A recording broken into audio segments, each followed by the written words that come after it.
Hello and welcome to the Calmcast, a time to feel calm and think clearly. I'm Claire Downham, the Queen of Calm, a transformational life coach.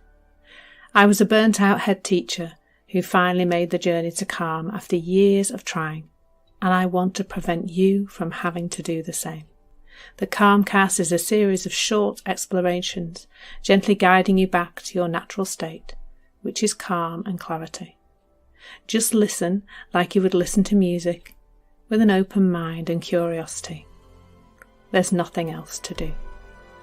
Now let's relax into today's episode.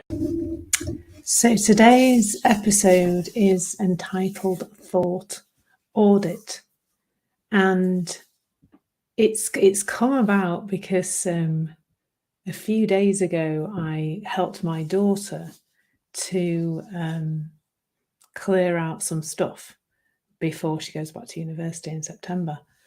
And I thought what a wonderful metaphor it was for our thinking, because I looked at what we did. What at one point she was holding something, and she was trying to decide whether to let go of it or keep it. And I remember watching all the Marie Kondo programs years ago. And she kind of said, does it spark joy? Does it speak to your heart and spark joy? And that if it didn't, then it was to go. And I think that particular item Sophie decided to let go of. And it made me think really about our thinking, as often things do, because that's kind of how I roll. I knew there'd be a metaphor in there somewhere. There always is. But it is a beautiful metaphor because we have a lot of thinking. You might have noticed, but a lot more than we even are aware of. We can only be aware of a very small part of it. But we have a lot of it. And not all of our thinking sparks joy, does it? Like a lot of it, a real huge amount of it does not spark one iota of joy. I know I've got a lot that does not spark joy. But there's a place of confusion around our thinking, because our thinking is so familiar and it's been there such a long time that it looks like the truth. So when somebody does something that appears to make us feel angry, we believe that it's that person creating the feeling, because the thinking just isn't apparent to us. You don't really notice it because, well, that kind of behavior from that kind of person has always made us feel angry. So it must be that the anger is coming from that person. When a circumstance isn't going how we want it to be, or we have some fear around something or some feelings of anxiety, it looks like that's coming from there. But every single moment of every day of our lives, our experience is being created via our thinking. And you can see this. I was chatting to somebody yesterday, and they could see it in lots of places in their lives. They could see, that they'd paused before sending an email when they felt angry, and they knew that wasn't a good place to send an email from. I think we've all seen that one, haven't we? We've all snapped at somebody we love and later on thought, oh, I probably could handle that better. So the thinking is there all the time. And maybe we never think to audit it.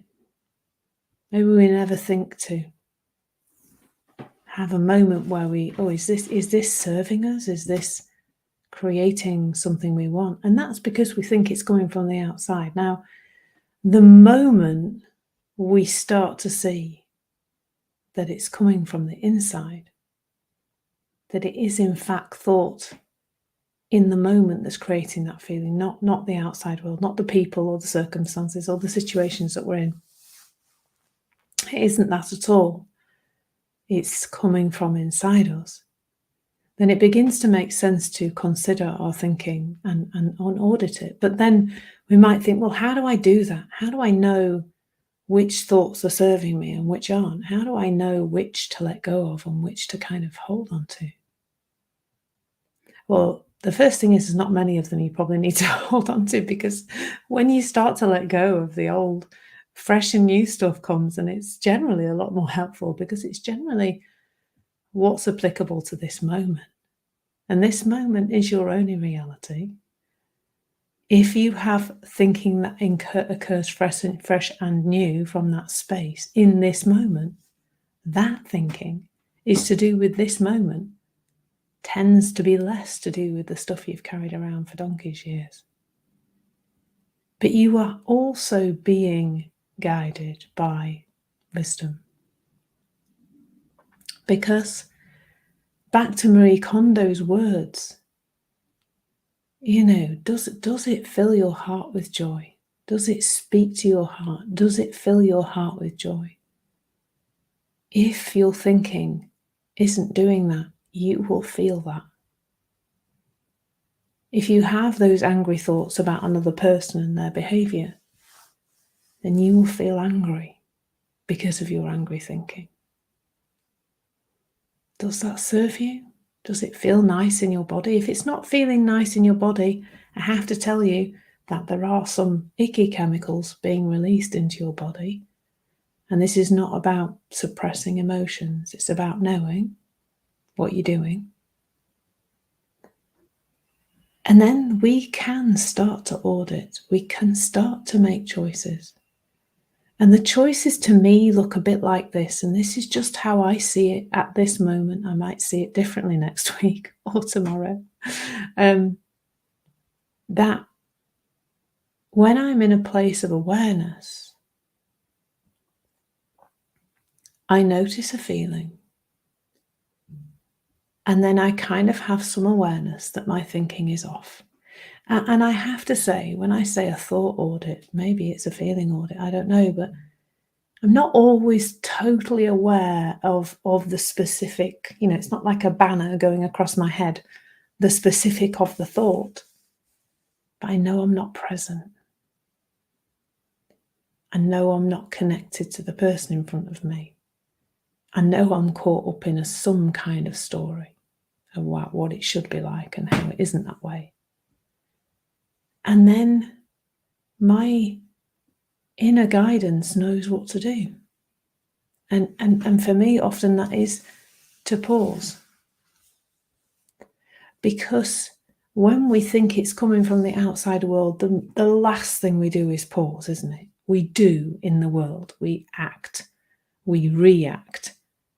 Because it looks like we've got all this pressure building, and it looks like the way to get rid of that pressure is to shove something out into the world, say something, do something, withdraw from something, whatever it is. But when we see it's coming from the inside, it's almost like before we had this list of things to do to make it go away. When we realize it's from the inside, it's something small. And it's something inside. And it's creating a pause. It's stopping. And it can feel really counterintuitive because, the feeling of urgency is a great one. If I'm feeling urgent, I have to get this done. I have to do this at speed. It must be done now. I now know that is my system telling me to slow down, not to speed up.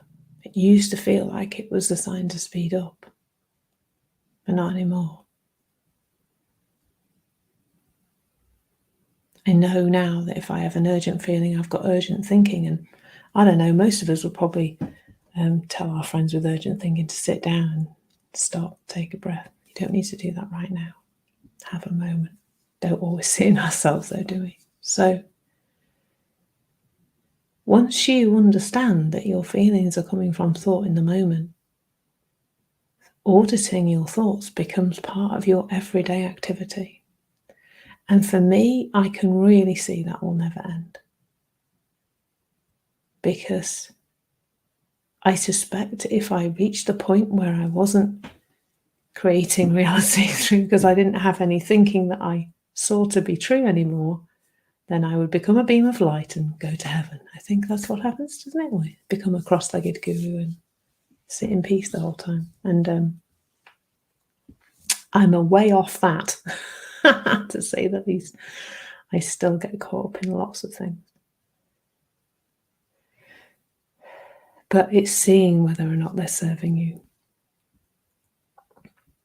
If your heart is not full and you are not filled with joy, in any moment, look to your thinking, because that's what's creating it. Yeah, sending you lots of love with that, because it's a lifetime's exploration. Thank you so much for listening. There's nothing to do now but bring some awareness to how this is working out in your life. Listen regularly to experience longer and longer periods of calm. This has been the Calmcast with Claire Downham, Queen of Calm. Take care and keep listening.